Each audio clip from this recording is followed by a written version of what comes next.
तमन्ना, yes ma'am. हम life processes का आगे स्टार्ट करते हैं जो हम कल यस पढ़ मैम। रहे थे। So we completed till stomach, right? Yes ma'am. ठीक है। बुक का ट्राई किया, कुछ पता किया? मैम बुक मैं कल परसों खरीद लूंगी। अच्छा, नहीं खरीदोगे? वैसे नहीं मिलेगी पे देखने के लिए? फिर मैम वैसी तो वैसे ना फिर मतलब वैसे तो फिर ना मेरी सिस्टर के पास है, लेकिन मैं अभी वहां पे गई नहीं हूँ तो फिर मेरे को अभी मिलेगी नहीं। अच्छा, हम्म, तो फिर अब मैंने सोचा फिर मैं स्कूल अभी चेंज नहीं करूँ, 11th में करूंगी। हाँ, क्योंकि 10th के बाद तो यही यही सोचते हैं ना कि मार्क्स पे डिपेंड करता है कि हम अच्छे मार्क्स आए तो अच्छे स्कूल में जाएंगे, और इसलिए तो फिर मैम 11th में टेस्ट नहीं होता, सिर्फ मार्क्स देख के एडमिशन ले लेते हैं? नहीं नहीं, देखो एंट्रेंस तो मेरे ख्याल से सब जगह ही होता है। वैसे मैंने तो कभी किया नहीं, मैं तो बचपन से जिस क्लास सेकंड क्लास में एंटर हुई थी, जिस स्कूल में 12th तक उसी में ही थी, इसलिए मेरे को वैसे पता नहीं है कि एंट्रेंस बड़ी क्लासेस वैसे होता होगा, क्योंकि एंट्रेंस तो ओके मैम। हाँ देना ही होगा। तो चलो, स्मॉल इंटेस्टाइन। अब तुम्हारा आज कल तो तुम्हारा एग्जाम होगा एसएससी यस का, मैम। है ना? और हाँ मंडे जी। को इंग्लिश। Yes ma'am. अच्छा, तो कल क्या टाइम है? कल मैम 4 बजे ही है। क्या एग्जाम? नहीं, एग्जाम तो मेरा ना 8:30 पे स्कूल जाना है। टेन अच्छा थर्टी पे छुट्टी हो जाएगी। अच्छा, चलो ठीक है। तो स्मॉल इंटेस्टाइन ये सबसे लॉन्गेस्ट पार्ट होता है एलिमेंट्री कैनाल का। ठीक है, तो ये इसका साइज क्या होता है? It is 20 feet long in human. तो क्या होता है? इट हैज रीजन, और ड्यूडेनम होता है इसके अंदर एक। It has region, duodenum. Duodenum हम किसको कहते हैं? The region which follows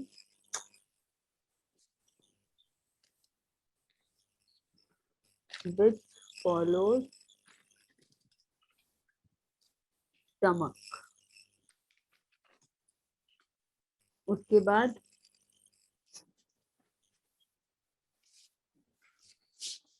JEJUNUM, ज्यूजनम, ये होता है middle part.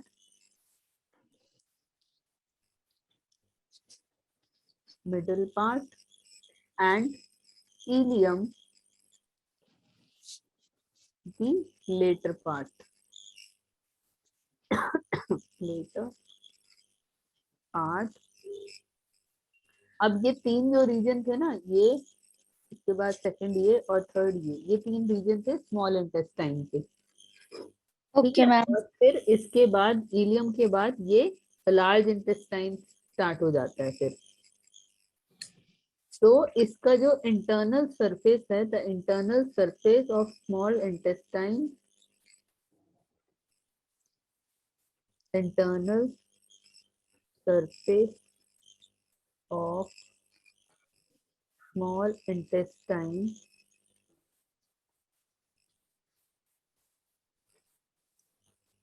is folded into small finger-like projection। Ma'am आपने मिडल पार्ट एंड के बाद क्या लिखा है? Ilium, ILEUM। थर्ड पार्ट जो है ये है ilium. into small finger-like projections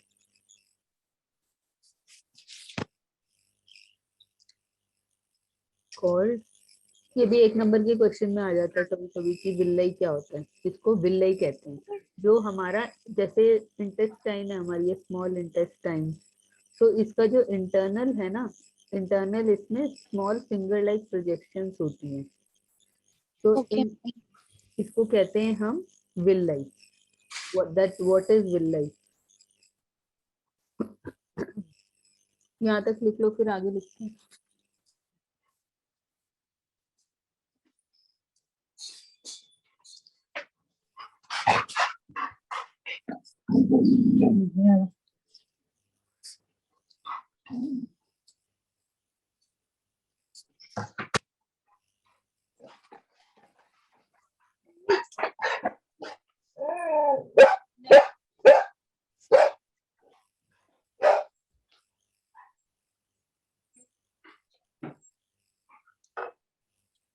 yes ma'am हो गया। Okay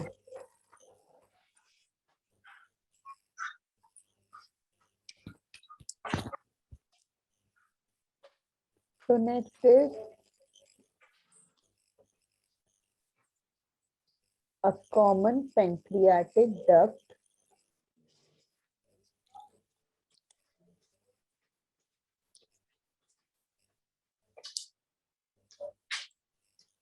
from pancreas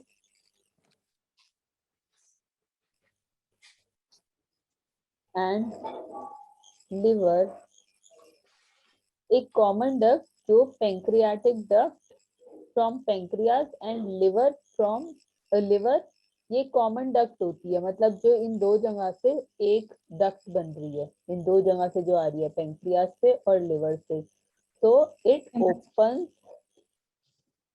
into duodenum. Duodenum जो इसका स्मॉल इंटेस्टाइन का फर्स्ट पार्ट है, तो इसमें पेंक्रियाटिक डक्ट होती है पेंक्रियास से और लिवर से वो इसमें ओपन होती है। तो हमारा जो डाइजेशन और एब्जॉर्प्शन है, केमिकल डाइजेशन एंड एब्जॉर्प्शन, वो कहाँ होता है? स्मॉल इंटेस्टाइन में,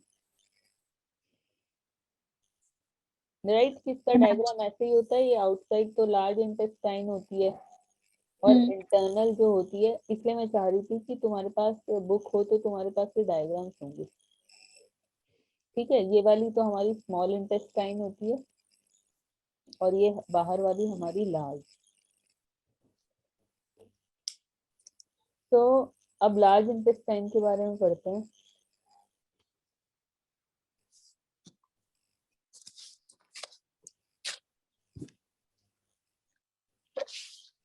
तो large intestine in humans are 5 feet long.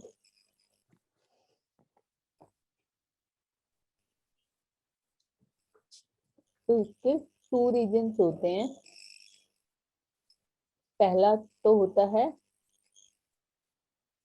Colon, COLON, दूसरा होता है रेक्टम। ये कोलन जो होता है ये 1.5 मीटर होता है और ये रेक्टम होता है 10 सेंटीमीटर इन लेंथ, ठीक है? ये 1.5 मीटर होता है लेंथ में और ये 10 सेंटीमीटर होता है।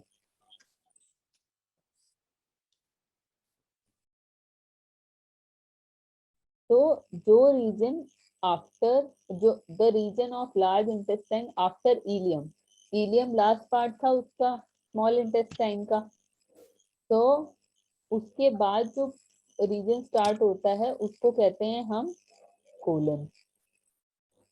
While the last part of large intestine, इसका लास्ट पार्ट क्या है? रेक्टम, ठीक है? इलियम जो स्मॉल इंटेस्टाइन का था उसके बाद आता है कोलन और रेक्टम लार्ज इंटेस्टाइन का लास्ट पार्ट है। Okay ma'am. देख लिया? Yes ma'am. Okay.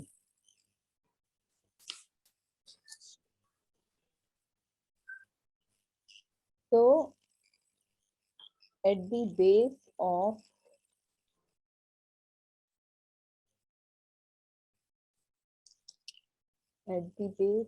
the ascending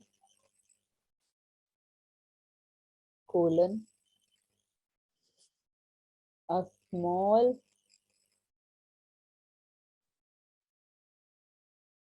finger-like outgrowth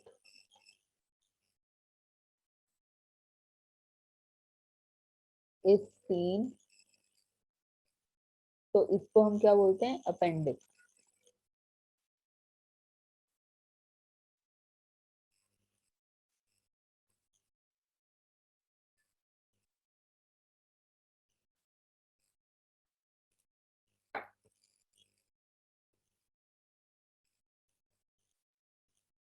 तो लार्ज इंटेस्टाइन में क्या होता है, यहाँ पे बहुत इट हाउसेस यूजफुल बैक्टीरिया जो रिक्वायर्ड होते हैं हमें डाइजेशन के लिए, डाइजेशन ऑफ फूड के लिए। तुम चले गए थे क्या? नहीं मैम, मेरा वो ना लाइट चली गई तो ना वाईफाई ना अनकनेक्ट हो गया, तो फिर मैंने देखा कि डिस्कनेक्ट, अनकनेक्ट। हाँ हाँ, मतलब डिस्कनेक्ट हो गया। तो रेक्टम जो है, रेक्टम इसका लास्ट पार्ट है लार्ज इंटेस्टाइन का। तो जो rectum open to outside by, last part क्या है हमारा एलिमेंट्री कैनाल का? रेक्टम। जी, बाय एनस, जो उसका, ये तो लार्ज इंटेस्टाइन का लास्ट पार्ट था रेक्टम, बट ये जो बाहर ओपन होता है, rectum opens to outside by anus. हमारा एलिमेंट्री कैनाल का लास्ट पार्ट है एनस। एलिमेंट्री कैनाल माउथ से स्टार्ट होती है और एनस तक जाती है, ठीक है। Okay ma'am. तो the anus has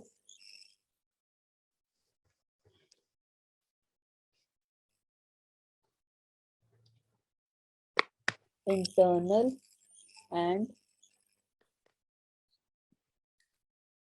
external, internal and external sphincters, SPHINCTERS।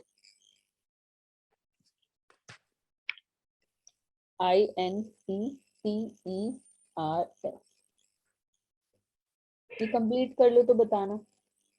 Okay ma'am.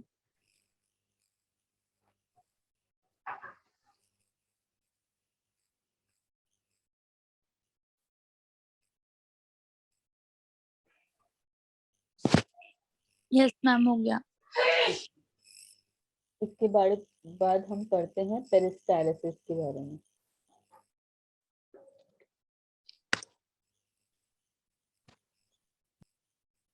Peristalsis तो पेरिस्टालिसिस हम किसे कहते हैं, इसकी डेफिनेशन है a constant wave like movement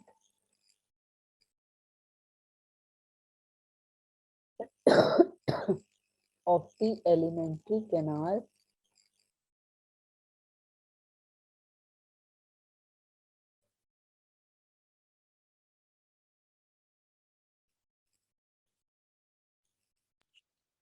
right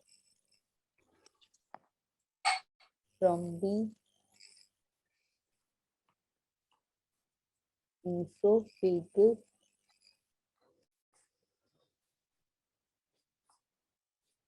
to the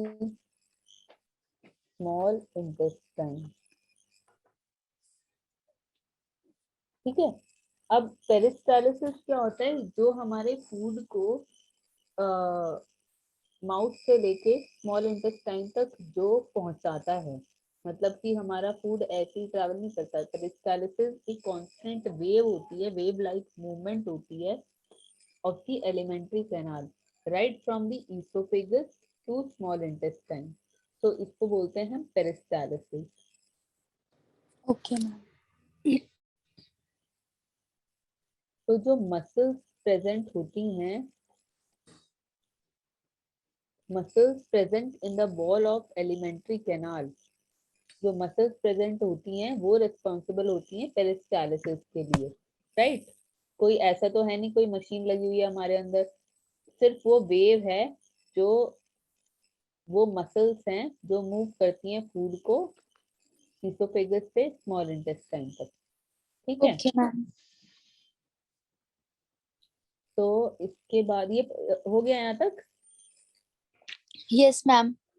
okay. तो नेक्स्ट हम, ये अब हमारा डाइजेस्टिव सिस्टम खत्म हो गया है, ठीक है, ह्यूमंस में। अब हम पढ़ेंगे डाइजेस्टिव ग्लैंड्स के बारे में। Okay ma'am.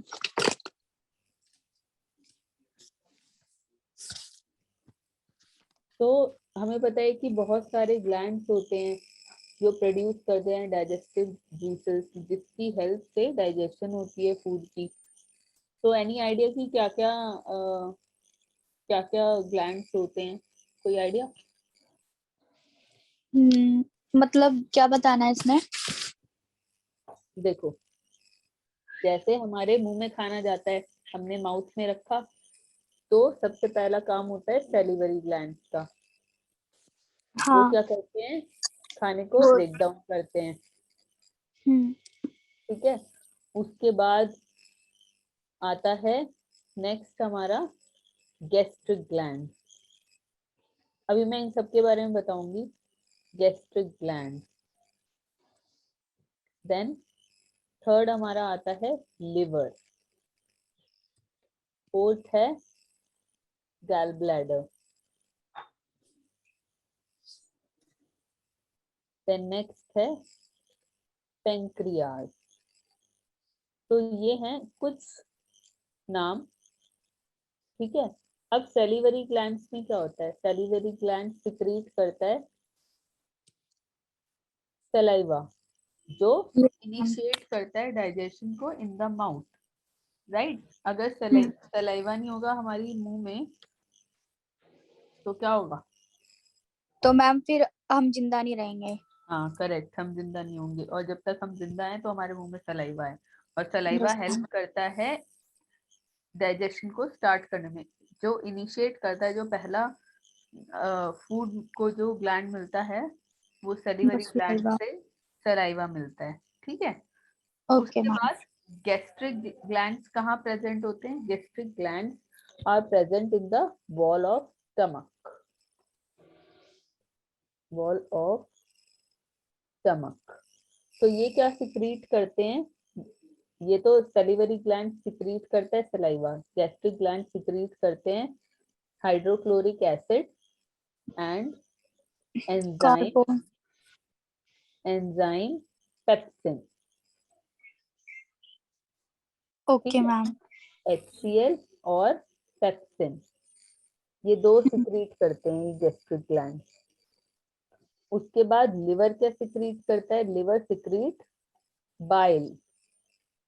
तो बाइल बाइल जो वो विच इज, येलो कलर का होता है। हाँ, विच इज स्टोर्ड इन गैल ब्लैडर। ये कहाँ स्टोर होता है? गैल ब्लैडर में बाइल। तो ये क्या करता है? Bile helps in the digestion of fat, digestion of fat.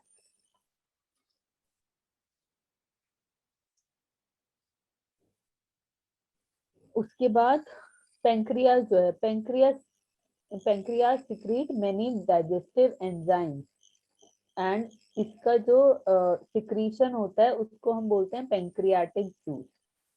ठीक है, ओके मैम। Pancreatic juice. तो ये कौन कौन से होते हैं? एंजाइम्स लाइक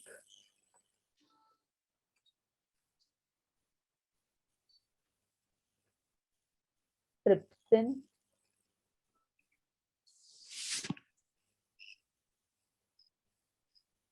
काइमोट्रिप्सिन,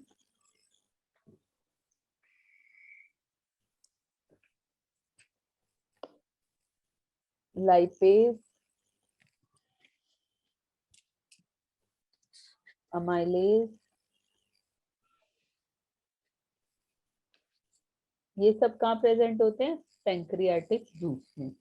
ठीक है, अब जैसे क्वेश्चन आ जाता है कभी कभी कि ट्रिप्सिन क्या होता है, तो हम क्या बोलेंगे? Trypsin is a enzyme which is found in pancreatic juice. हाँ, तो pancreatic juice is secreted by pancreas. Okay ma'am. ठीक है, अगर नॉर्मल ये आ गया, अब हमें पता नहीं होगा ना एकदम से, जब तक हमें सब चीजों के बारे में पता नहीं होगा। ठीक है, यस अब जैसे मैम। लाइपेज आ गया, लाइपेज, अमाइलेज। अब जैसे ये आ सकता है क्वेश्चन की पेंक्रियाटिक जूस कौन कौन से एंजाइम सिक्रीट करता है। ठीक है, हम्म तो तुम्हें पता होना चाहिए कि ये सारे एंजाइम सिक्रीट करता है। ठीक है, इसके बाद अब हम पेंक्रियाज के बारे में पढ़ेंगे। Okay ma'am. ये लिख लिया? 1 minute. Yes ma'am, done. Okay, तो उसके बाद आता है हमारा pancreas.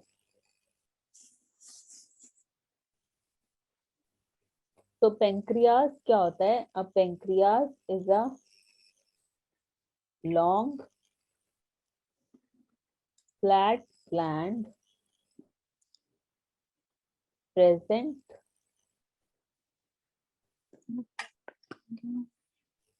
behind the stomach in humans. Stomach के बिहाइंड में, स्टमक के पीछे एक लॉन्ग फ्लैट ग्लैंड होता है जिसको पेंक्रियास बोलते हैं। ये क्या होता है? पेंक्रियास क्या है? It is one of the major digestive gland. तो सबसे बड़ा, मतलब काफी मेजर डाइजेस्टिव ग्लैंड है। And it is of mixed nature, endocrine as well as exocrine. ठीक है, तो अब हम इसे एंडोक्राइन और एक्सोक्राइन क्यों कह रहे हैं? एंडोक्राइन और एक्सोक्राइन। तो endocrine, as an endocrine organ, it secretes two hormones, insulin and glucagon, so which maintain the blood sugar level. blood sugar level, सोचो अब जिनको डायबिटीज होता है, यस ठीक है, मैम। उनका ब्लड शुगर लेवल हाई होता है, ठीक यस है, मैम। वो लिमिटेड शुगर इनटेक कर सकते हैं अपनी बॉडी में। तो ये सब इंसुलिन ही होता है जो ये ऊपर नीचे करता है। अगर अगर जितने भी हमारे एंजाइम्स है ना हमारी बॉडी में, उनका, उन हॉर्मोन्स का, उनका ग्लैंड्स का, उनका लेवल ऊपर नीचे होएगा तो हमको प्रॉब्लम्स होंगी। तो ओके। सब एक नॉर्मल क्वांटिटी में, जितने में रिक्वायर्ड है बॉडी को, उतने में अवेलेबल होना चाहिए। अदरवाइज उससे जो भी इश्यूज हो सकते हैं वो हमें हो सकते हैं। ठीक है, तो ये तो था एंडोक्राइन ऑर्गन के बारे में। तो अगर as a exocrine gland regarding बात करें तो it secrete pancreatic juice which is, ये क्या सिक्रीट करेगा? Pancreatic juice which is nothing but a mixture of many digestive enzymes। ठीक है, इसमें क्या है? Mix of many digestive enzymes. उसके बाद मैं तुम्हें ये इसका फंक्शन बताती हूँ, जो ये लिखे थे ना हमने, ट्रिप्सिन, जो एंजाइम्स हमने लिखे थे, trypsin, yes ma'am. Amylase, lipase. ठीक है, ये लिख लो। लिख लिया। लिख लिया? एक सेकंड।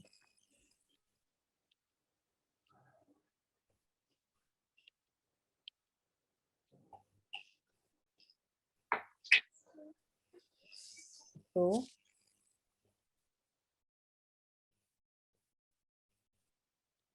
कौन से डाइजेस्टिव एंजाइम्स हैं जो पेंक्रियास से सिक्रीट होते हैं? तो जैसे पहला है ट्रिप्सिन एंड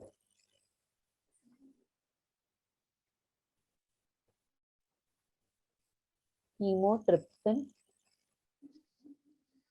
तो इनका क्या काम क्या होता है? दे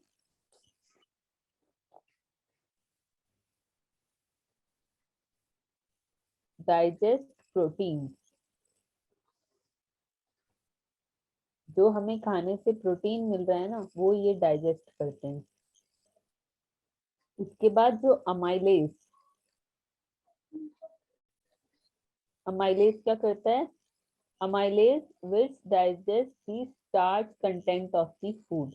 तो स्टार्च कहाँ डाइजेस्ट होता है? अमाइलेज।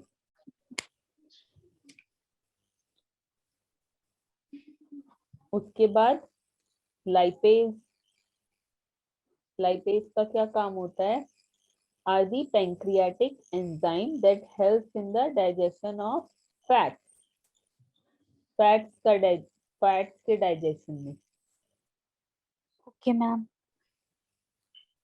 ठीक है, हम्म। हो गया यहाँ तक? 1 मिनट, लास्ट वाला रह गया। हम्म।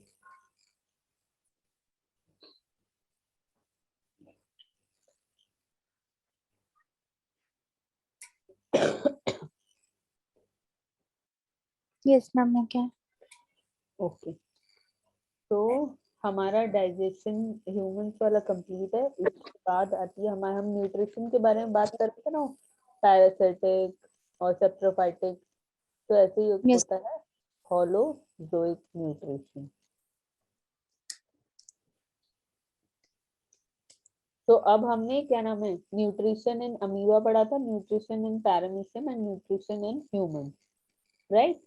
ये 3 पढ़ने के बाद उसके बाद ये वही है जो पहले वाले हम न्यूट्रिशन पढ़ रहे थे। ठीक है, yes saprophytic, ma'am.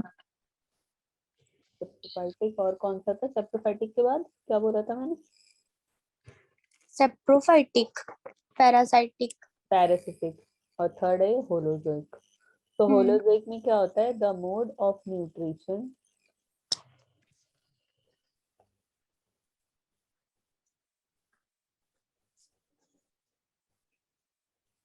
in which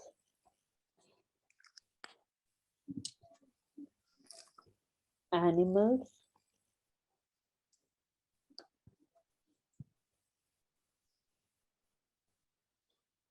take their food as a whole।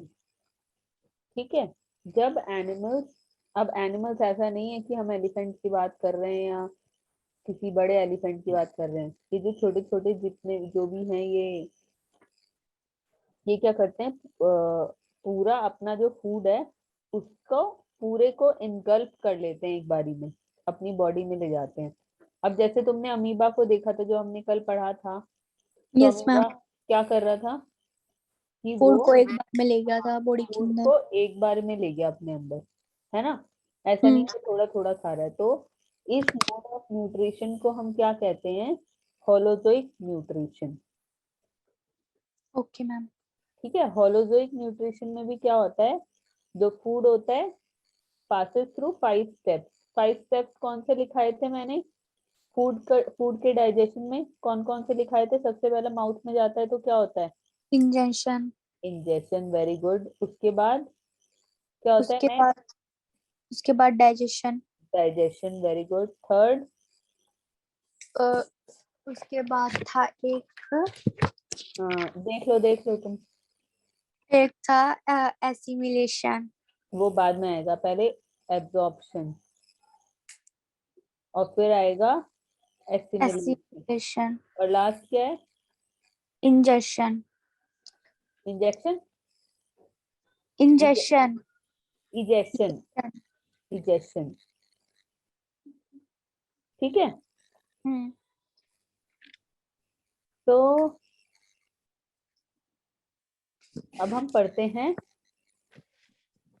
Digestive system in other animals.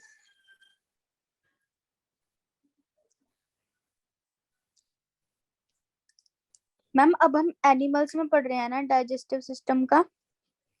हाँ, अब बताऊंगी, ऐसा नहीं है कि डिटेल्ड उसका वो है, हम्म। थोड़ा थोड़ा है। ठीक है, हाँ ये है कि ये एनिमल्स के बारे में कुछ पॉइंट्स हैं कि एनिमल्स में डाइजेस्टिव सिस्टम कैसा होता है in other animals.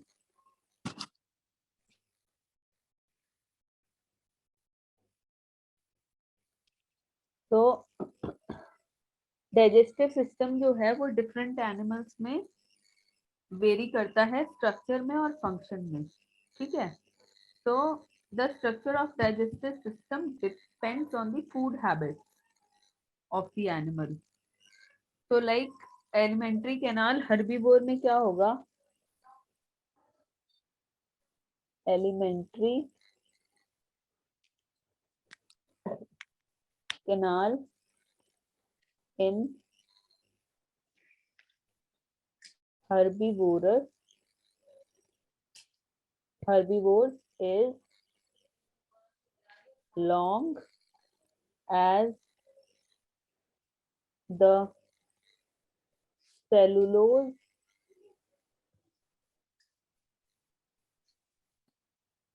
content of their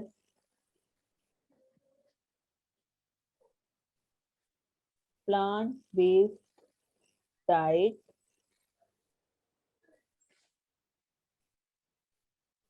take a long time to digest.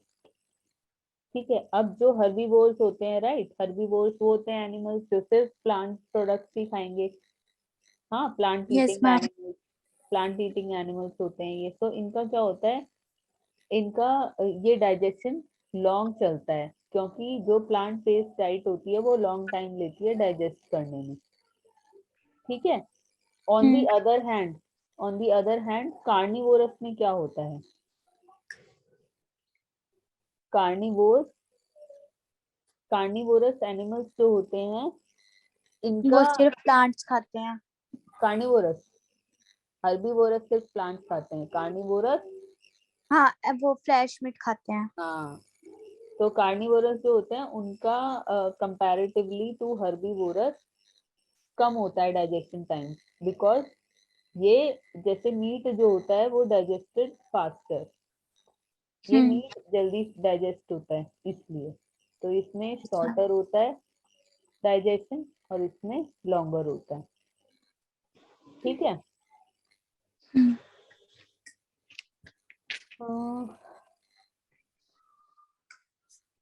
अब मैंने HCl की बात करी थी, स्टमक में HCl प्रोड्यूस होता है.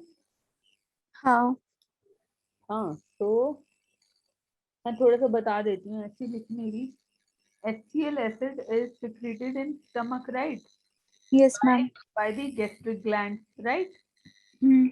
तो वो जो होता है ये क्या करता है, इट कन्वर्ट, चलो लिख ही लो क्योंकि इसमें कुछ वर्ड्स ऐसे हैं फिर तुम चलो पॉइंट्स लिख ही लो.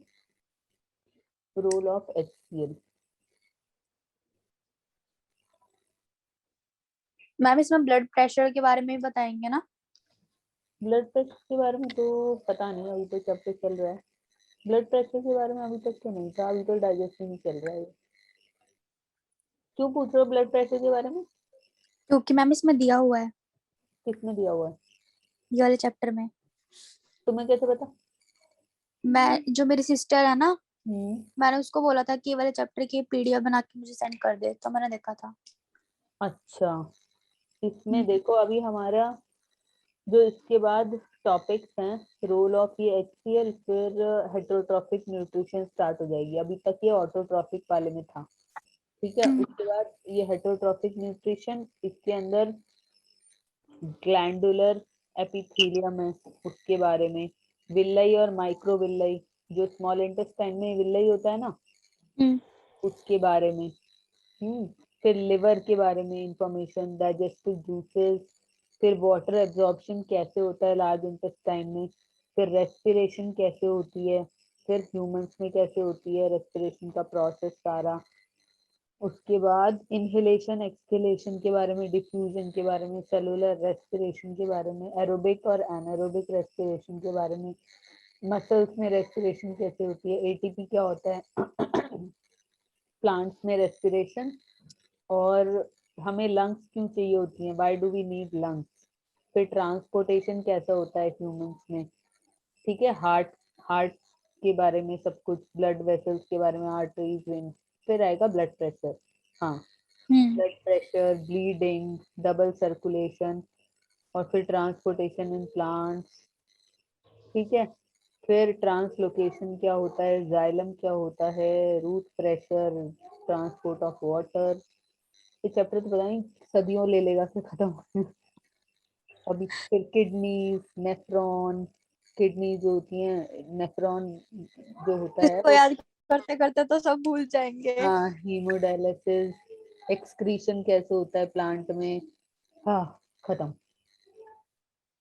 तभी तो कह रही हूँ मैम मैं, ये बहुत इसलिए बुक जरूरी है कि ये लिख के क्लास पे जो टाइम वेस्ट हो रहा है ना, कि मैं वैसे तुम्हें समझा दूं और तुम वो बुक से देखते रहो। ये बहुत बड़ा चैप्टर है। मैम मैं मंगवा लूंगी बुक कल परसों, फिर ना मैं उसमें से बुक्स में से आप मुझे ताकि, मार्क हाँ, करवा देना तो मैं ताकि नोट कर लूंगी। मैं तुम्हें समझाती रहूंगी, जो इम्पोर्टेंट पॉइंट्स है वो लिख दूंगी, अदरवाइज तुम वो बुक में मार्क करते रहना। ठीक है, कि तुम बस समझ लेना मुझसे। Okay ma'am. नहीं तो ये हद पागल है, ये चैप्टर बहुत ही बड़ा है। हम्म। अभी तो इसमें मैम फिर वो भी होएगा एनिमल किंगडम और वो। नहीं नहीं नहीं, एनिमल किंगडम वो तो अलग आ जाएगा, इसमें सिर्फ यही है जो मैंने तुम्हें सारे नहीं, टॉपिक। बायो में पर ये वाला चैप्टर तो होगा ना। बायो में यार चैप्टर का मुझे ध्यान नहीं है, मैंने देखा नहीं। एनिमल किंगडम वैसे ही अगर तुमने 11th 12th में तुम पढ़ोगे ना, वो सारा हम्म। प्लांट और एनिमल किंगडम से भरी पड़ी है वो, इसमें और कुछ नहीं है। 10th का मुझे ध्यान नहीं है कि इसमें कितना है कितना नहीं, मैं चलो देखूंगी एनिमल किंगडम वाला कि है कि नहीं। Okay ma'am. चलो, रोल ऑफ एचसीएल ना मैं तुम्हें तभी बताऊंगी जब तुम बुक ले आओगे ना, क्योंकि इसके जो पॉइंट्स है ना, या तो फिर मैं इसके ऊपर टाइम वेस्ट नहीं करना चाहती। चलो, रोल ऑफ एचसीएल लिख लो। एचसीएल अब कौन सिक्रीट करता है? Gastric gland, right. हमने यस पढ़ा था कि मैम। गैस्ट्रिक ग्लैंड जो होते हैं वो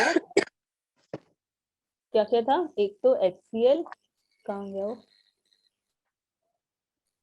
और एक पेप्सिन। ये दो एंजाइम सिक्रीट करते हैं गैस्ट्रिक ग्लैंड। ठीक है। Okay ma'am. ये तो HCl हाइड्रोक्लोरिक एसिड है ना। हाँ हाँ, ये हाइड्रोक्लोरिक एसिड ही है। तो hydrochloric acid in the stomach is secreted by the gastric gland present in its wall. Stomach की जो वॉल्स होती हैं वो सिक्रीट करती हैं। तो this acid serve the following function. इसके क्या क्या फंक्शन होते हैं एचसीएल के? तो फर्स्ट होता है, it convert inactive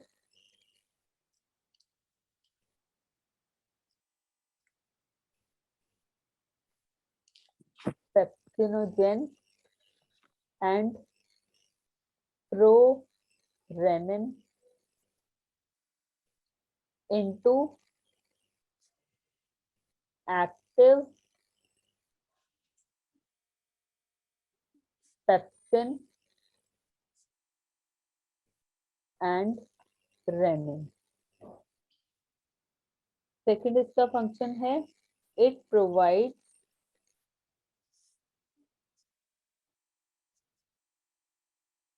acidic medium for proper digestion.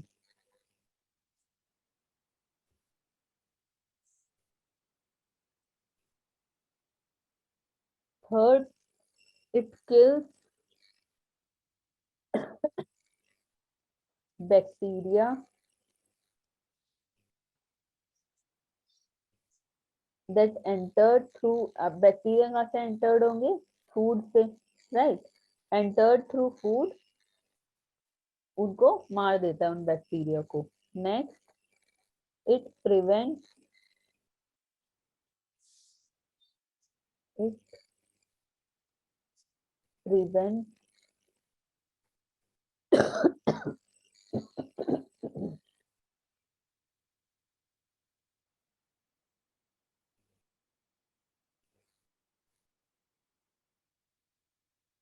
purification of food in stomach।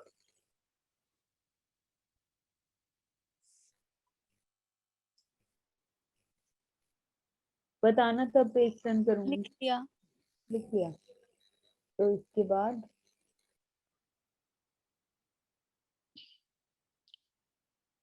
a thick layer of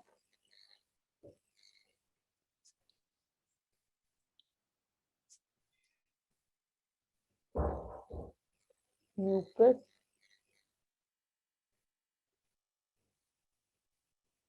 secreted by the mucus gland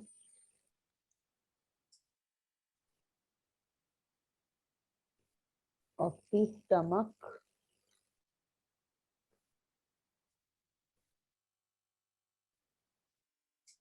prevent itself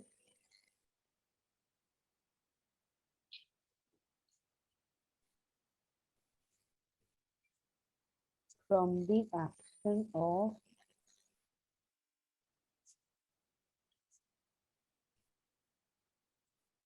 gastric acid.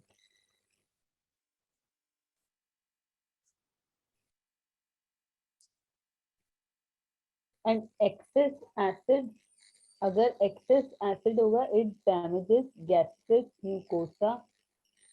और देखो अगर excess acid होगा, excess acid damages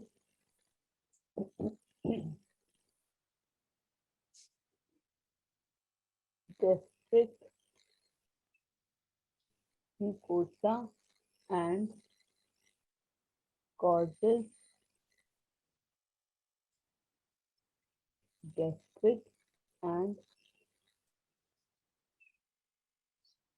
duodenal ulcers.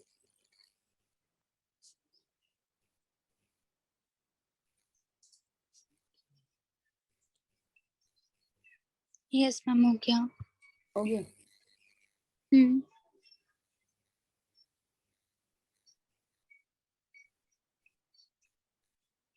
तो इसके बाद हम पढ़ते हैं heterotrophic nutrition.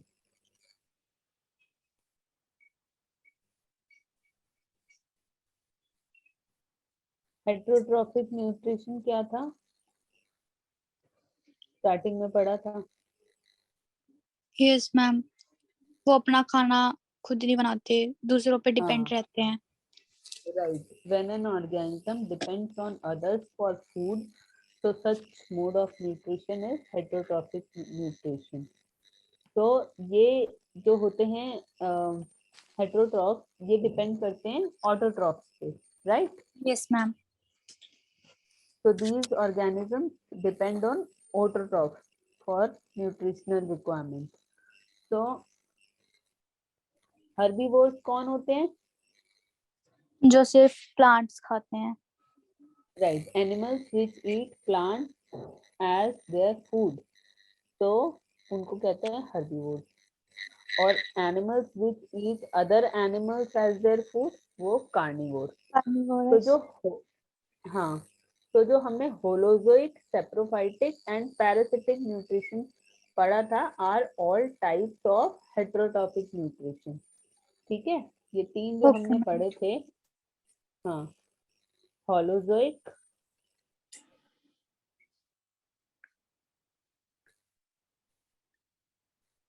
saprophytic parasite and parasitic. So all these are types of heterotrophic nutrition. अब हम नेक्स्ट बात करते हैं topic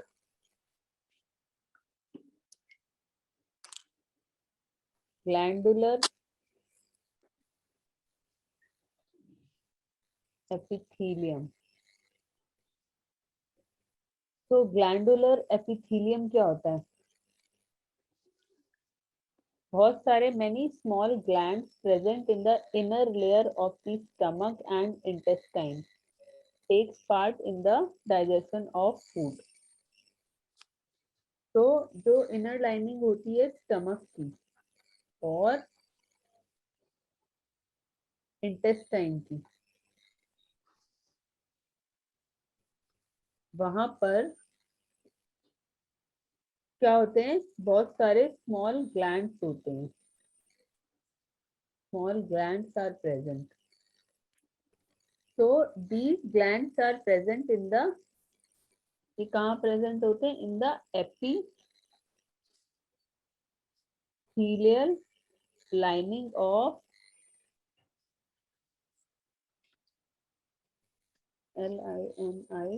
LINING, lining of stomach and intestine.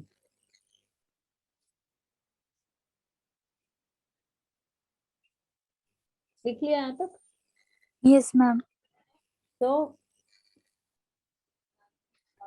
जो gland present in different region of stomach, stomach में कौन सा ग्लैंड था?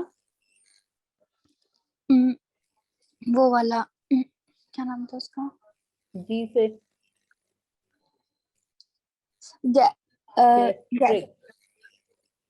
Gastric gland. So the glands present in different region of stomach are called gastric glands. So gastric gland किस लिए responsible है?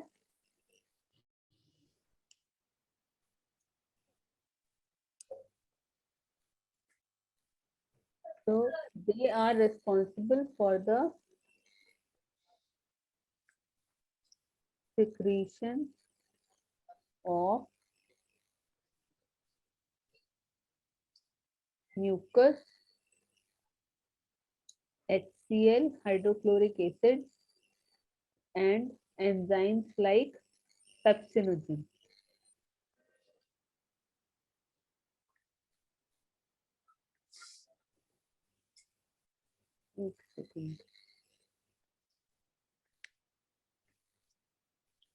एक second, हो रही है ना? यस मैम हो गया। हाँ,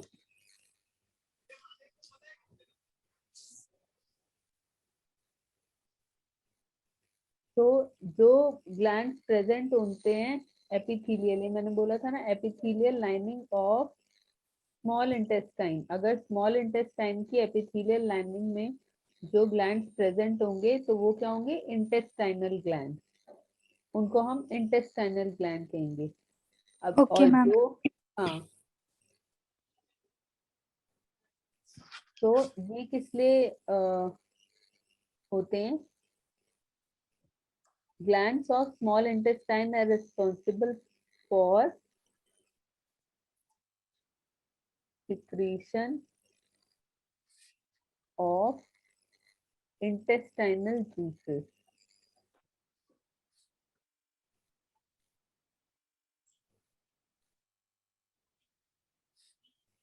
So intestinal juices are also called as SUCCUS, suckers, ENT, entericus. ठीक है, यस मैम। लिख लिया? Yes ma'am. तो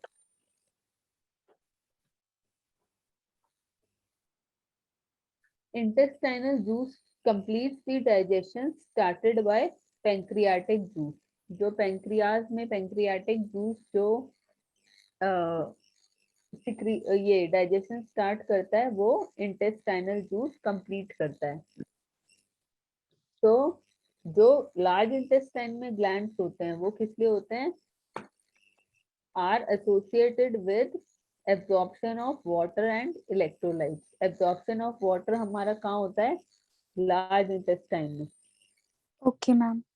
ठीक है, अब हम कल पढ़ेंगे विल्लाई एंड माइक्रोविल्लाई के बारे में। ये कहाँ, विल्लाई कहाँ प्रेजेंट था?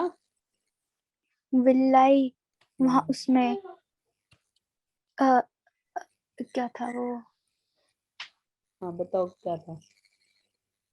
मैम देखना पड़ेगा, याद नहीं आ रहा।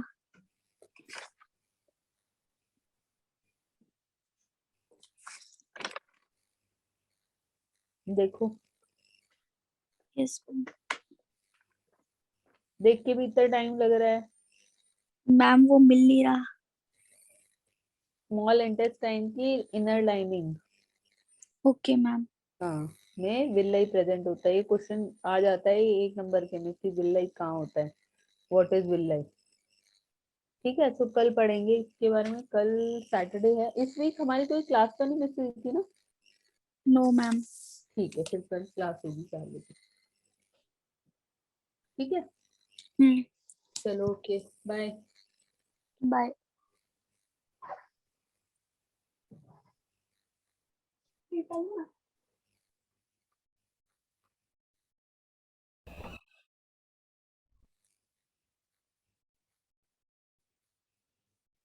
Okay, so we were studying magnetism, right? So we studied till uses of electromagnet, right? Right now, Isra? Yes, ma'am. Okay.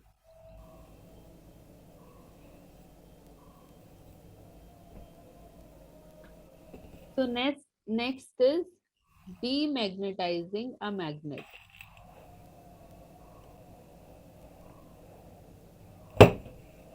Demagnetizing a magnet. So the characteristic magnetic properties can be get destroyed. कैसे हम destroy कर सकते हैं magnetic properties एक magnet की, उसको कहते हैं डीमैग्नेटाइजिंग। ठीक है, उसकी मैग्नेटिक प्रॉपर्टी को डिस्ट्रॉय करना। ठीक है, so by rough handling,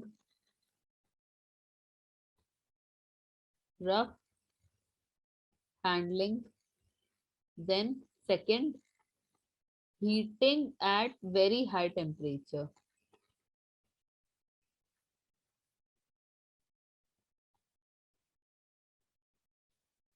at very high temperature. Then third is hampering it,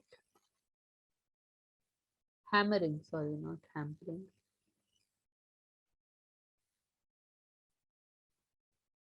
hammering it violently many times.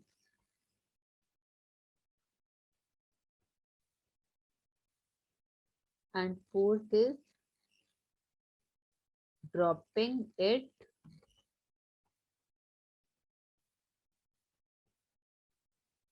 on floor frequently. So Naishka, can you tell me, did you understood the all the properties? Yes, ma'am. Third property एक बार मेरे को बताओ, ये hammering it violently many times. Ma'am, when we hammer it, it starts losing its property by deforming. Correct, very good. So now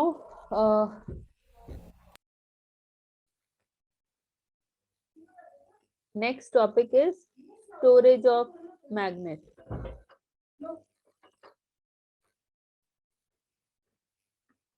Storage of magnet.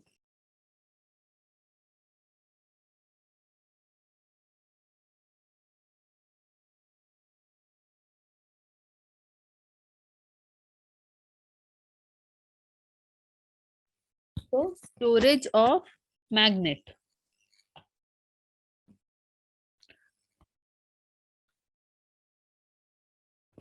So कितनी बार I mean various times क्या होता है, at times goes the magnet can undergo self demagnetization, कि वो खुद ही अपनी properties को finish कर देता है, कि वो खुद डीमैग्नेटाइज हो जाता है। कोई मैग्नेट बहुत बार ऐसा होता है, पर वो खुद से ही होता है, मतलब कि हम उसको कोई डिस्ट्रॉय नहीं कर रहे होते, कुछ प्रॉपर्टी लूज नहीं कर रहे होते, तो ऐसा हो जाता है। तो उसको अवॉइड करने के लिए, to avoid this, we should use the magnetic keepers which are nothing but soft iron pieces. ठीक है, हमको सॉफ्ट आयरन पीसेस प्लेस करने चाहिए, सो दैट कि जो मैग्नेट होता है वो अपना प्रॉपर्टीज को लूज नहीं करे। ठीक है, so this is what meant by storage of magnet. ठीक है, so Ma'am, there is something in the book written about magnetic keepers also. Magnet keepers. हाँ, so मैंने यही बोला ना इसके बारे में, we should use the magnetic keepers। अब magnetic keepers क्या होते हैं, is nothing but soft iron pieces। एक सेकंड नमस्कार, एक सेकंड होल्ड करना।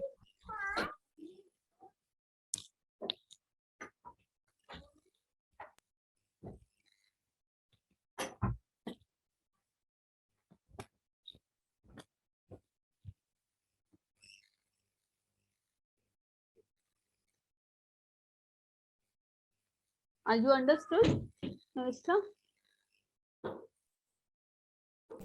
Yes, ma'am. समझ में आया है? अभी फिर से समझाऊं? Yes, ma'am, I understood. Okay. So Now, should I write magnetic keepers only, right? so you can write. I'll write कि क्या लिखना चाहिए.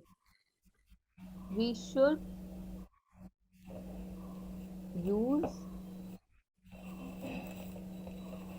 magnetic keepers, so which are nothing but soft iron pieces. ठीक है. So next we will study the uses of magnet.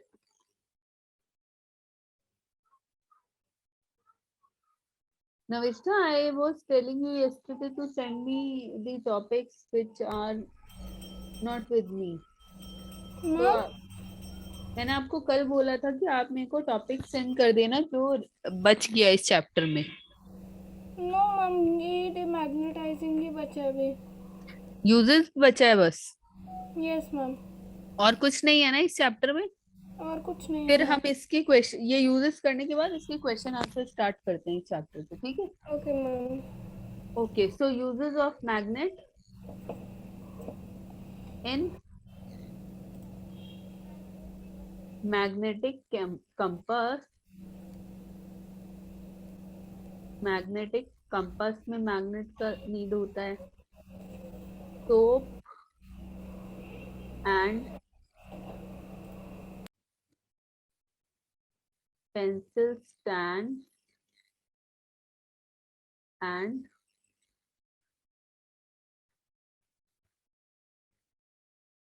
refrigerator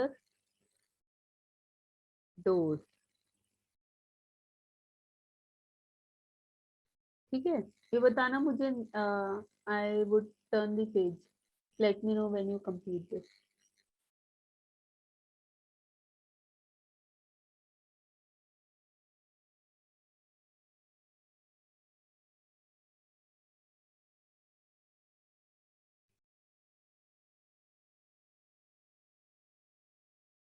Done, ma'am. Okay. So the second use is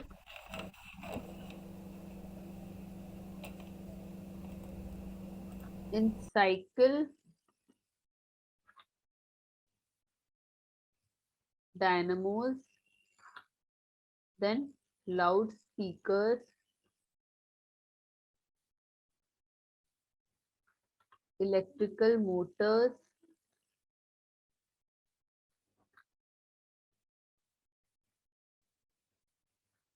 next is in large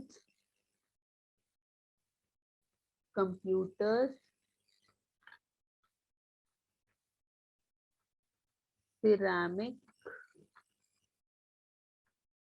magnets are used.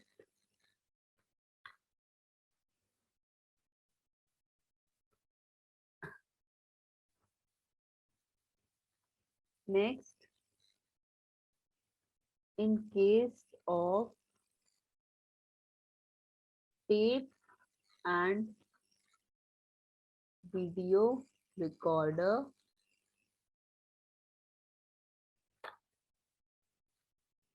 magnetic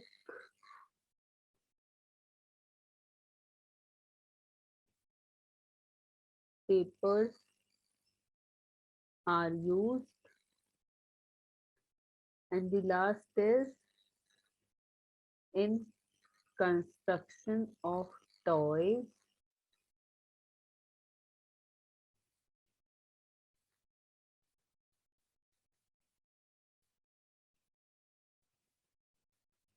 to give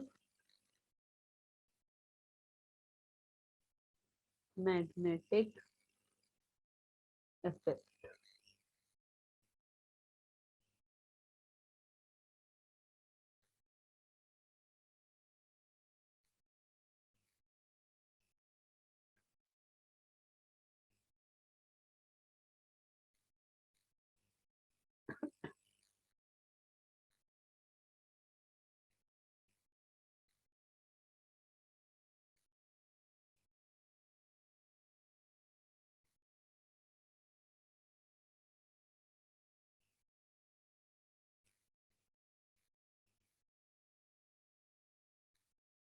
Let me know, Navishka, when you complete it.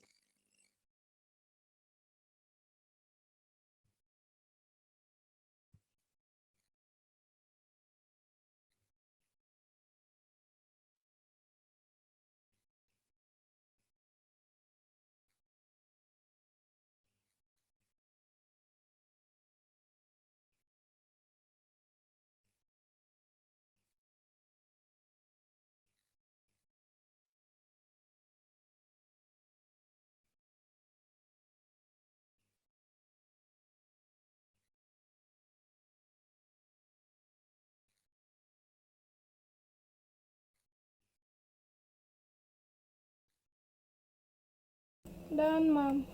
Okay.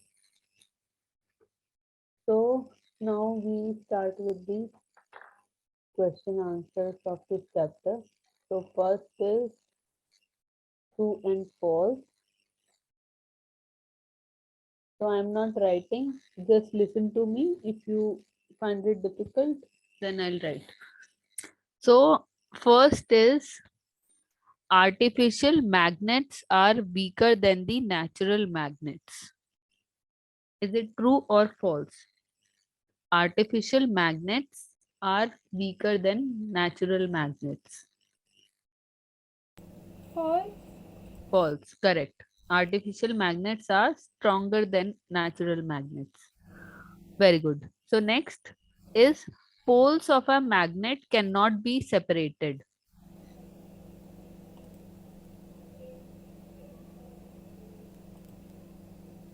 Ma'am. Yes, poles of a magnet cannot be separated.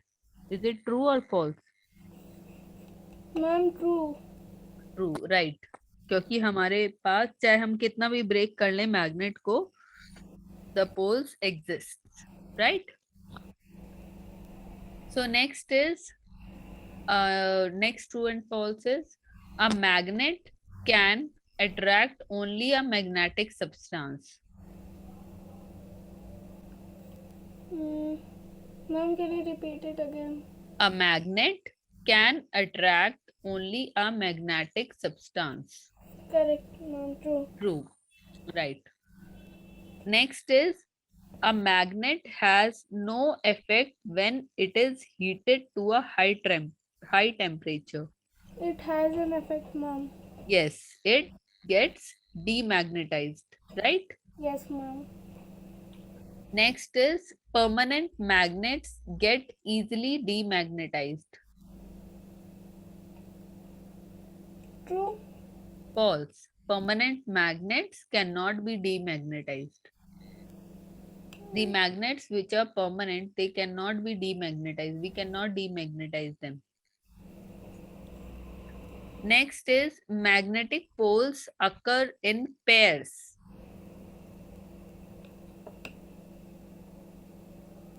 Magnetic poles occur in pairs. Is it true or false? True, right. Next is magnetic keeper is a wooden piece.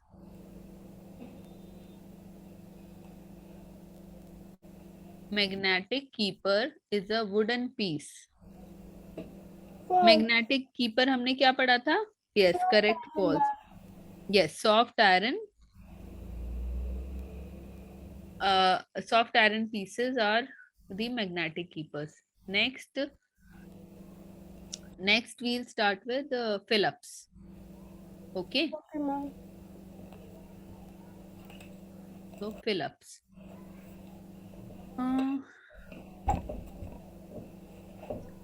First is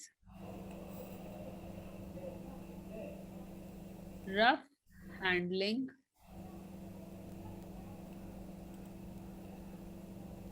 destroys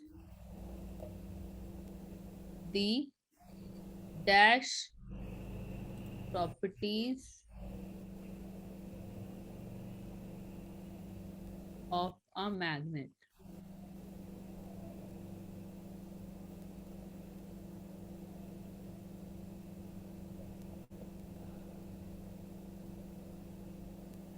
बताओ ना मिष्ठा. Rough handling destroys the dash properties of a magnet. Attracting. Magnetic. Magnetic properties जो होती हैं एक magnet की, वो rough handling destroy कर देती है, right? Yes, ma'am. Magnetic. Okay, ma'am. Next is a freely suspended magnet. एक freely suspended magnet points in which direction? Points in their north, south, north, south, not north, it's north, south. कल हमने पढ़ा था ये, जो freely suspended magnet होता है वो पॉइंट करता है नॉर्थ साउथ डायरेक्शन में. Okay okay ma'am. A magnet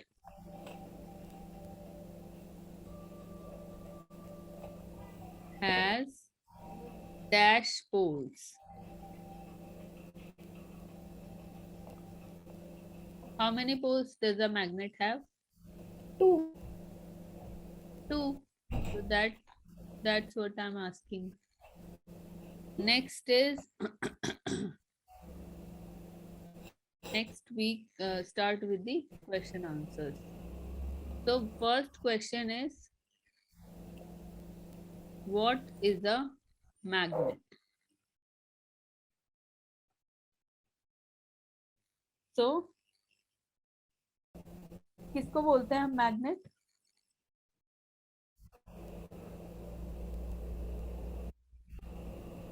हाँ नमिष्ठा, what is magnet? A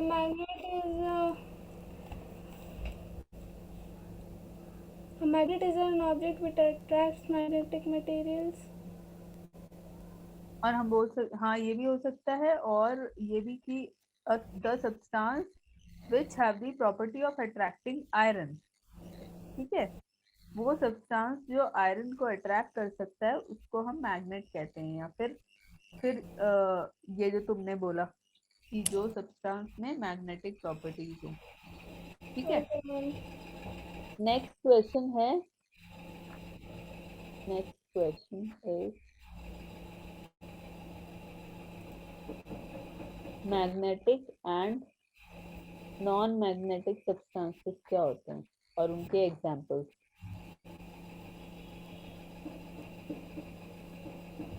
कल पढ़ा था हमने, बताओ ना इसका. Magnetic and non-magnetic substances. I have to define it, ma'am. Yes, define and then give the example. Ma'am, magnetic substance is a substance which attracts which is attracted by magnets, and Very good. non-magnetic substance is a substance which is not attracted by magnets. Very good. Examples of magnetic substances. Magnetic substance is nickel and non-magnetic substance is plastic. Plastic. Some more examples. आपने मुझे कल खुद ही बताए थे. Wood. Magnetic substance iron, एक तो सबसे important है आयरन. यस, आयरन, निकल and cobalt. And non magnetic में प्लास्टिक बताया आपने, और Wood. वुड. Very good. और Steel. Steel. Okay. and rubber, right? Rubber. Okay. So next question is, what are natural and artificial magnets?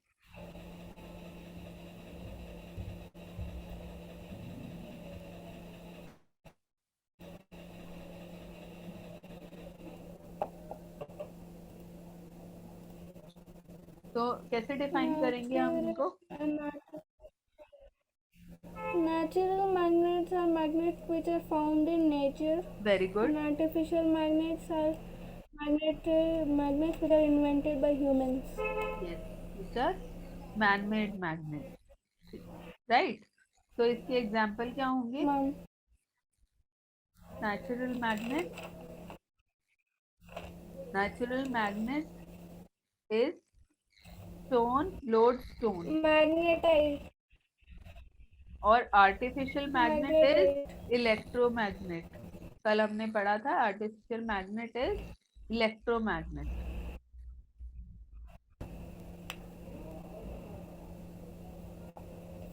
ठीक है? Okay, ma'am.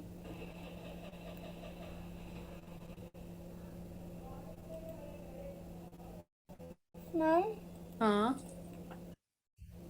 Next question is,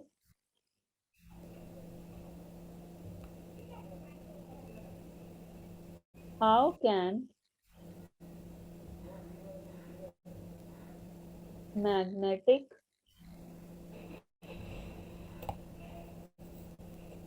properties of a magnet be destroyed?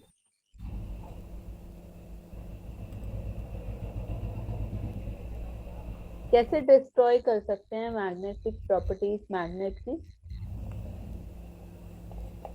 Ma'am, by demagnetizing the magnet. हमने 4 properties पढ़ी थी अभी, just अभी जैसे class start किया. हाँ, और बताओ. Violently hammering. हाँ, hammering, correct. Extensive heating. Yes.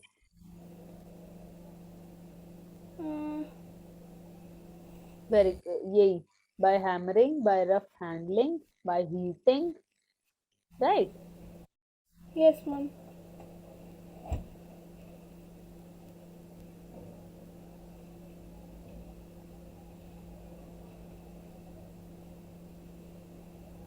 Okay, ma'am.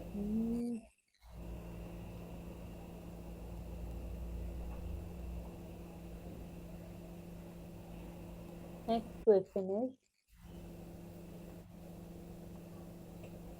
why are the artificial magnets preferred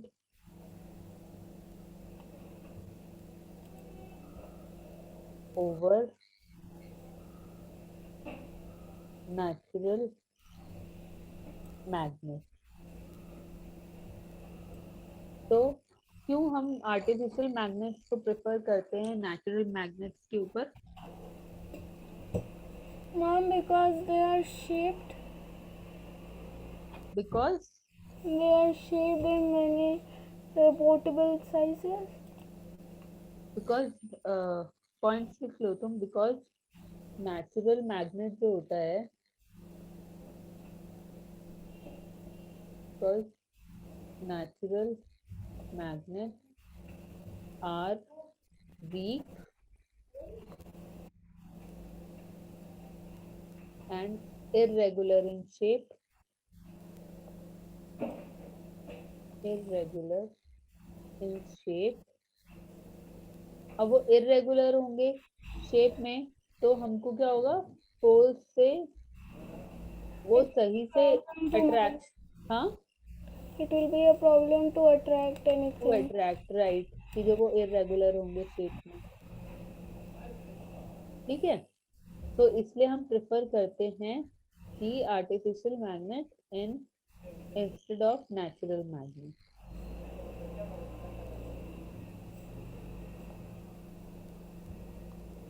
अब नेक्स्ट क्वेश्चन है, state 4 important properties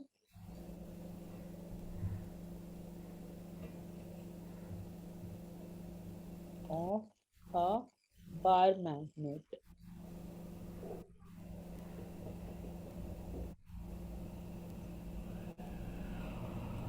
अच्छा, बार मैग्नेट। हमने कल प्रॉपर्टीज लिखी थी ना इसकी, मैग्नेट की। Yes, ma'am. What properties we wrote? Attraction, Yes, first is attractive property, directive, directive property, and the third one. Ma'am, I'm not able to remember the third one. Okay. Attractive property बताओ, उसमें क्या होता है attractive property में? A magnet can attract only magnetic materials. Yes, a magnet can attract small pieces of iron filings or other magnetic material. और directive property में? Ma'am, directive property. It only directs. Directive property हाँ? ये था। हाँ बताओ।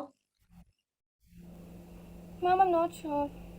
Okay, तो directive property क्या था कि अगर if a magnet is suspended horizontally by a thin thread, so it points towards the north south direction. तो नॉर्थ साउथ डायरेक्शन में जब पॉइंट करेगा तो उस प्रॉपर्टी को हम डायरेक्टिव प्रॉपर्टी कहते हैं। ठीक है, समझ आया? Yes, ma'am. समझ आ गया ना सही से या Yes, नहीं आया? I understood. Okay. Directive property I didn't understand a bit, but देखो डायरेक्टिव में क्या था, डायरेक्टिव में ये बात करनी है, अगर हमने एक मैग्नेट को सस्पेंड किया so we can horizontally, always spot the north and south.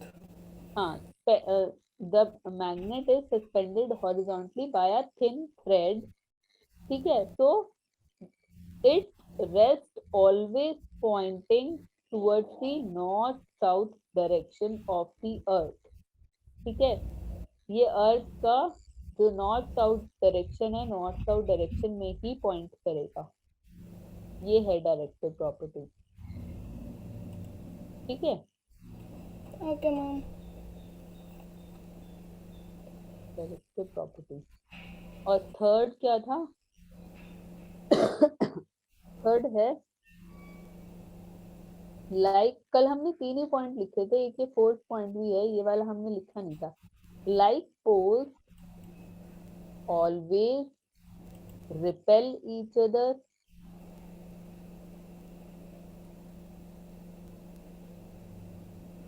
and unlike poles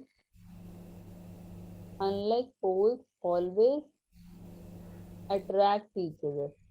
ठीक है, जो मैग्नेट के लाइक पोल्स होंगे वो तो हमेशा रिपेल करेंगे दूसरे मैग्नेट को, और जो अनलाइक पोल्स होंगे वो अट्रैक्ट करेंगे।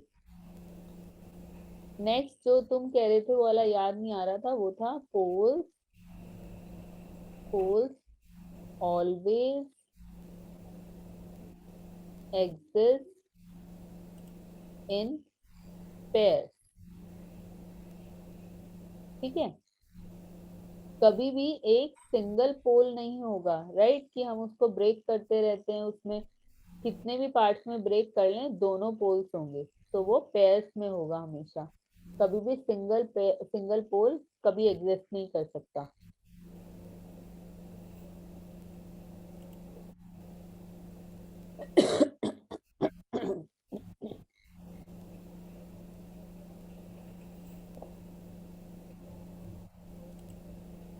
हो गया ये? No, Yes. ma'am, I'm writing. Okay.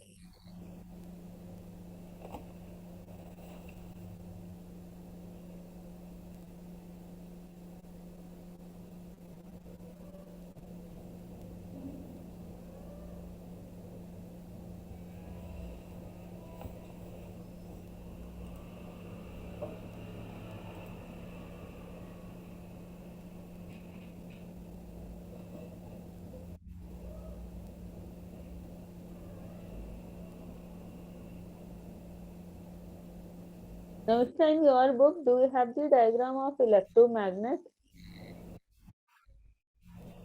Yes, ma'am. Okay.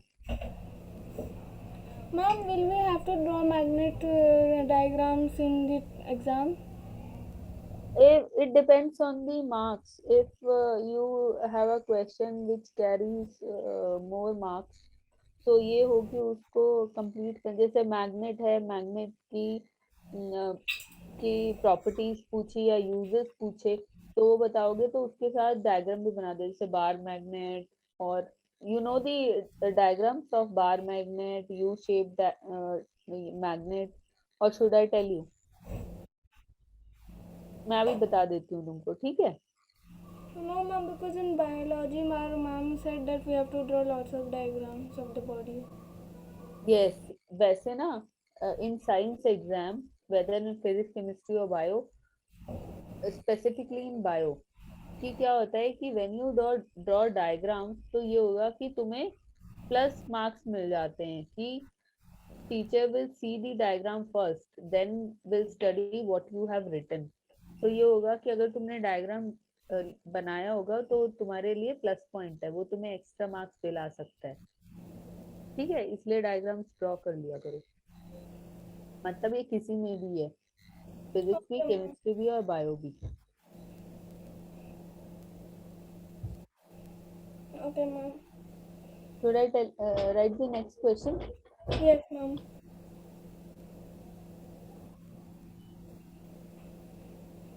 Next question is, give me 2 minutes, Navishka. Okay, ma'am.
Yes, Navishka. So next question is, how are the magnets kept safely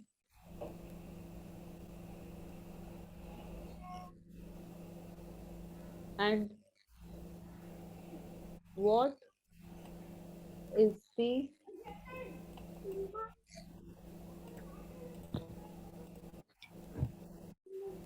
what is the role of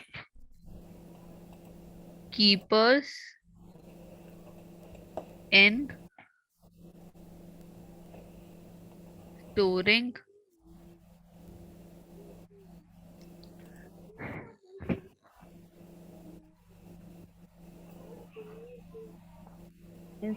the magnets? So क्या होता है? How are the magnets kept safely? With the magnet keeper. अभी हमने discuss किया था ना? Yes, ma'am. I'm saying magnet keepers. Magnetic keepers. Yes. Magnetic keepers. So when magnets are not in use, they should be kept and stored in magnetic keepers.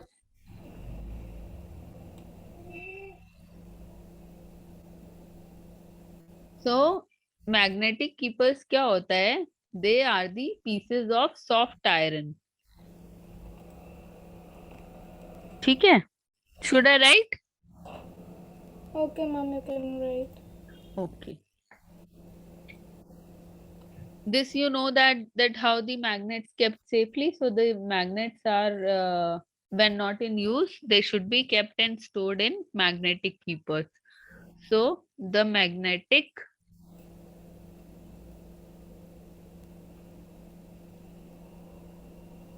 keepers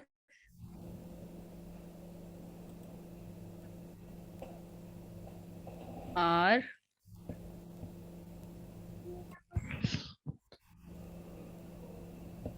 the pieces of soft iron.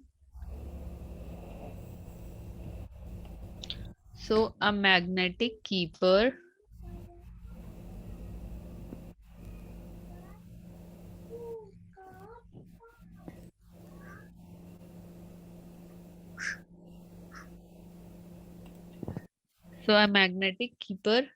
has a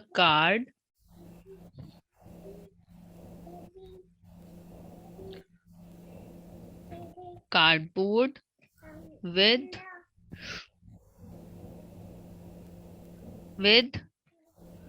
one or two soft one or two iron soft pieces.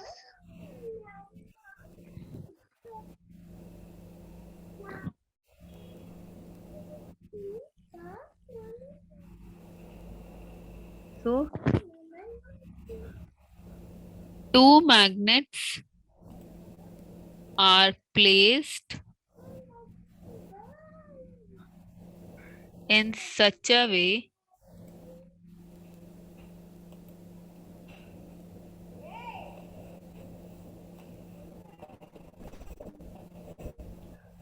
that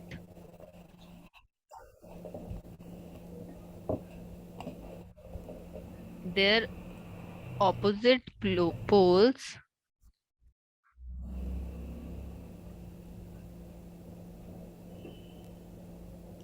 are close to each other and then a soft iron keeper is attached with it.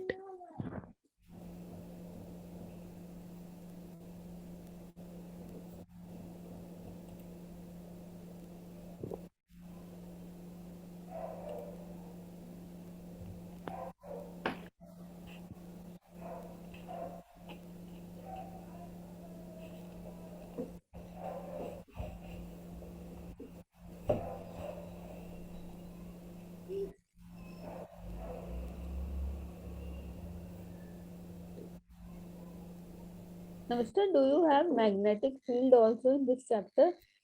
Magnetic field of a magnet? No, ma'am. Okay.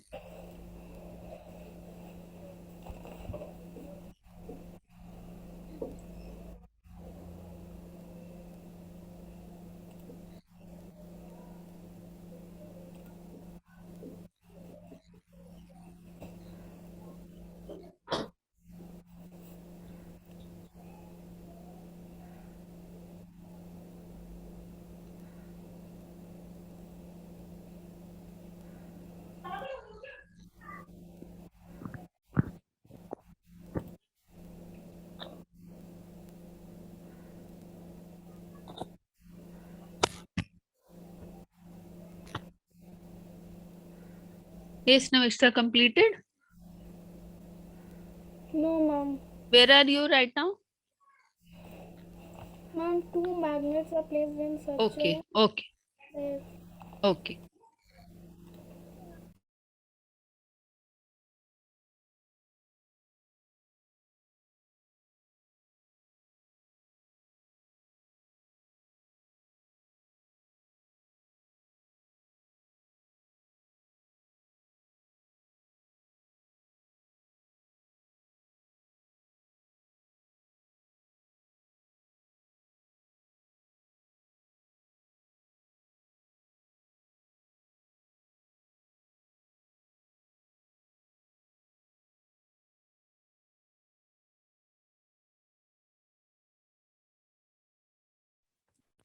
Navishta, just give me 2 minutes, okay? In the meantime, you write, I'll just come.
Yes, Navishta, have you written? Yes, ma'am. Okay. So the next question is state 2 ways of increasing the strength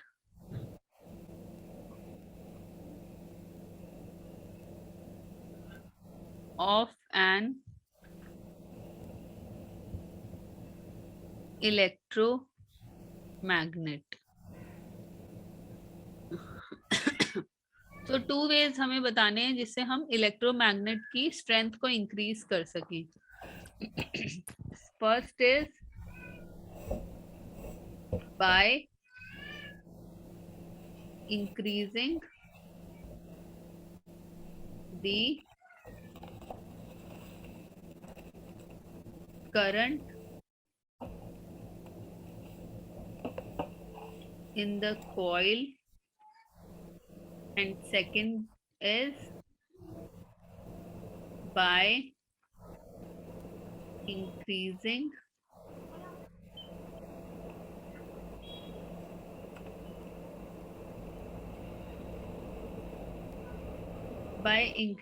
the total number of turns of the coil.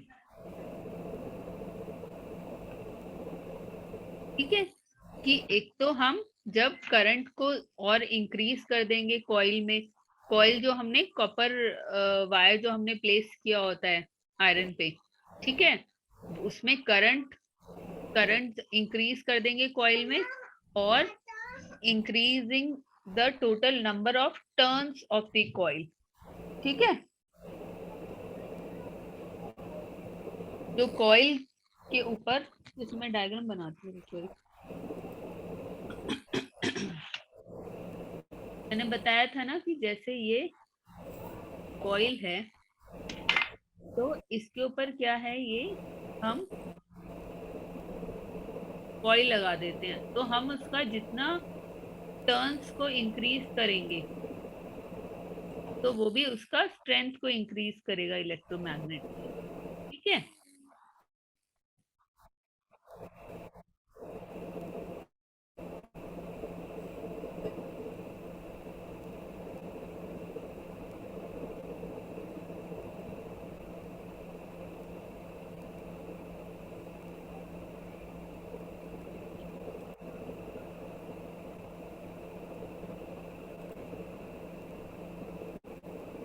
हमें जैसे you right it down. Next I show you the diagrams of artificial magnets, ठीक है, artificial magnets जो हम create करते हैं artificially, कि वो क्या क्या उसका शेप हो सकता है।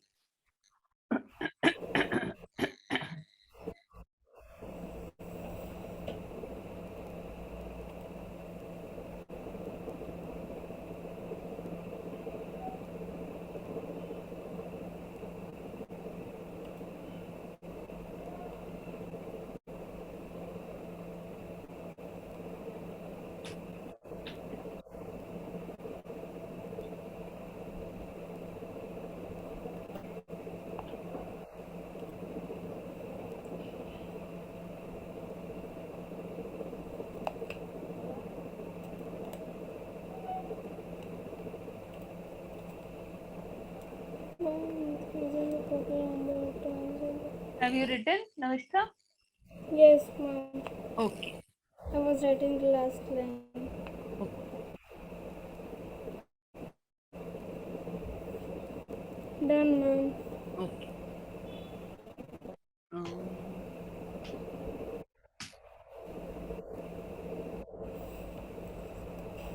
So next is I'll show you the diagrams of different shapes of magnet. So first is bar magnet.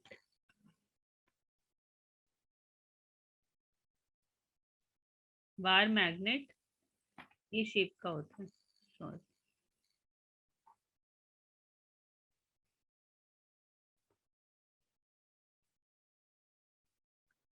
इसमें हर मैग्नेट में दोनों पोल्स होंगे, north pole and south pole, ठीक है, एक बार की शेप में जो होता है।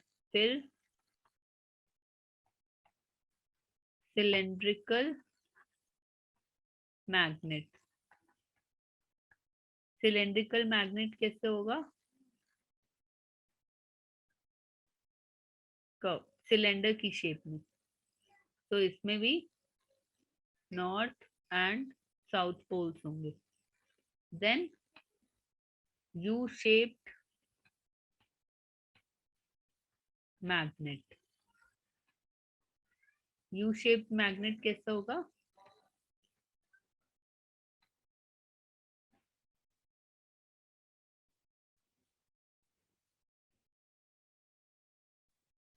यू शेप्ड मैग्नेट, तो एक नॉर्थ पोल एक साउथ पोल।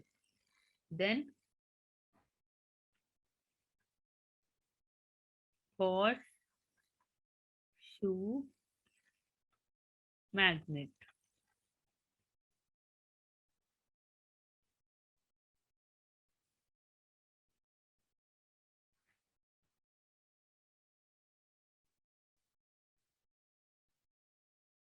इसमें भी एक नॉर्थ पोल और एक साउथ पोल, ठीक है।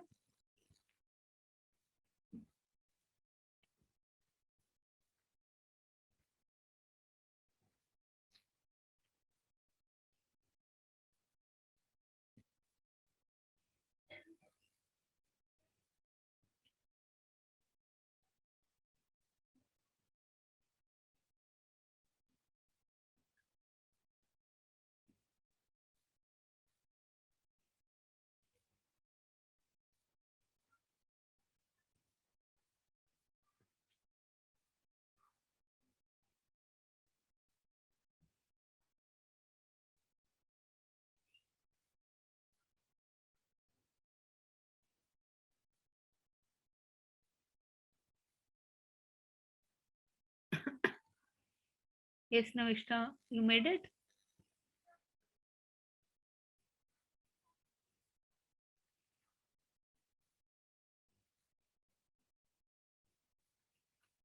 No, mama, I'm making it. Okay.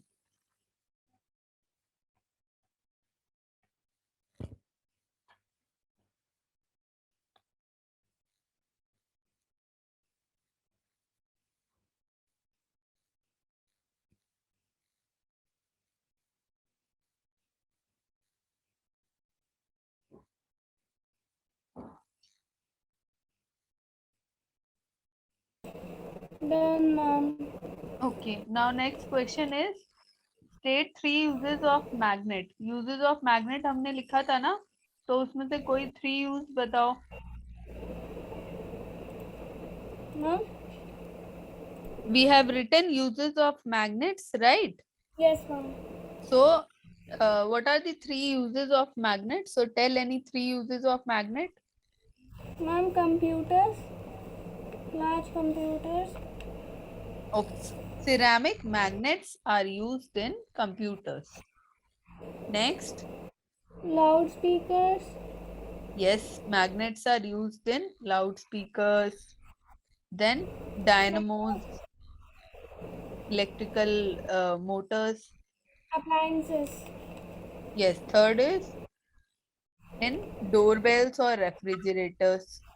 And fourth is magnets are also used in toys, right? So now next question is we have to tell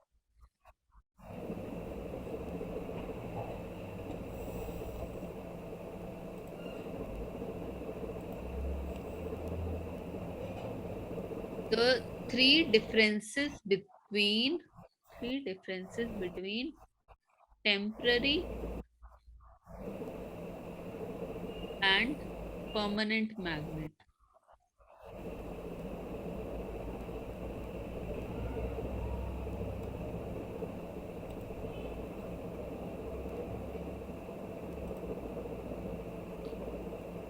तो temporary magnet क्या होती है? It is made of soft iron, and permanent magnet made of steel, cobalt, and nickel.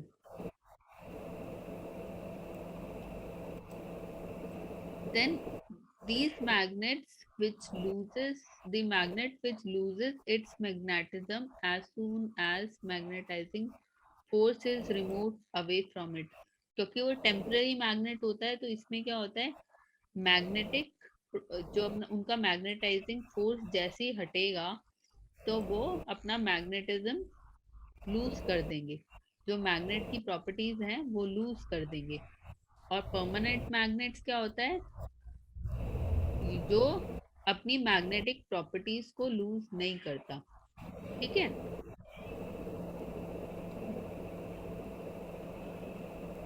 So because of its weak power, temporary magnet में because of its weak power it is not used to make iron piece into magnet. और permanent magnets में क्या होता है, it can convert ordinary piece of iron into temporary magnet. Okay.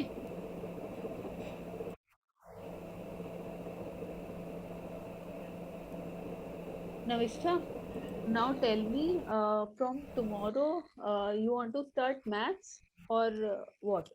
Because अभी हमारा science भी सारा कंप्लीट हो चुका है, इसके थोड़े से क्वेश्चंस हैं जो हम कल कंप्लीट करते हैं। उसके बाद because tomorrow you will be having a class, आप एक क्लास मिस की थी ना इस वीक में? Yes, ma'am. तो you can you take the class tomorrow? Navishta? Okay, ma'am. Okay. So tomorrow tell me you want to study maths or want to revise the chapter which were you saying friction and what? Friction only. Navishta, tell me where are you? Ma'am, friction we have to do, right? आपको उसका revision करना था। Yes, ma'am. और maths में आपको maths में कौन सा मेरे को चैप्टर्स बोल रहे थे? एक तो सिंपल इक्वेशंस और एक बोल रहे थे आप हाँ अलजेब्रा, हाँ रेशियो प्रोपोर्शन। ठीक है। तो कल हम ऐसा करते हैं, ये फ्रिक्शन ये वाले के क्वेश्चंस जो बचे हैं इसमें मैग्नेटिज्म के क्वेश्चंस वो डिस्कस करने के बाद फ्रिक्शंस के हम फ्रिक्शन के थोड़ा रिवीजन कर लेते हैं, उसके बाद हम मंडे से फिर मैथ्स करते हैं। ठीक है? Okay ma'am. ओके ओके, चलो विल मीट टुमारो एट 5। ठीक है, okay Namishtha, okay ma'am. Okay bye.